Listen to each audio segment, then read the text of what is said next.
ఢిల్లీ ముఖ్యమంత్రి కేజ్రీవాల్ తీహార్ జైలుకు వెళ్లనున్నారు. ఆయన జైలుకు తరలించాలని ఢిల్లీ రౌస్ అవెన్యూ కోర్టు ఈడీని ఆదేశించింది.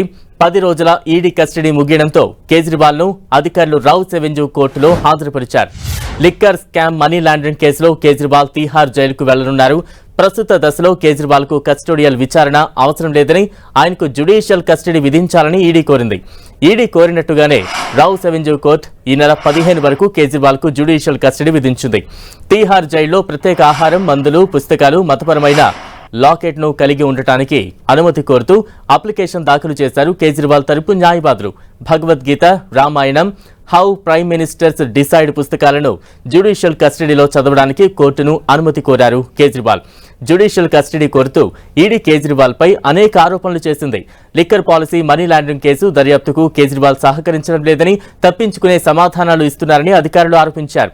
కేజ్రీవాల్ డిజిటల్ పరికరాల పాస్పోర్ట్లు ఇవ్వలేదని, కేజ్రీవాల్ తప్పించుకునే సమాధానాలు తనకు తెలీదు అన్న సమాధానాలు మాత్రమే ఇచ్చారని ఈడీ తరపు న్యాయవాది ఎస్పీ రాజు వాదించారు. ఈడీ వాదనను పరిగణలోకి తీసుకుని కేజ్రీవాల్ కు 15 రోజుల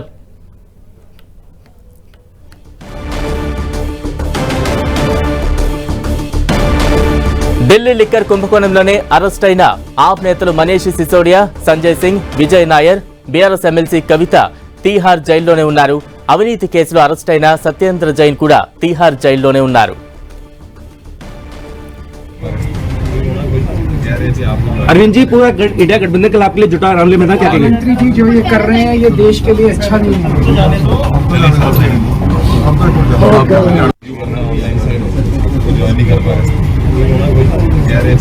अरविंद जी, पूरा इंडिया गठबंधन के लाभ के लिए जुटा मामले में था, क्या कहेंगे? मंत्री जी जो ये कर रहे हैं ये देश के लिए अच्छा नहीं है।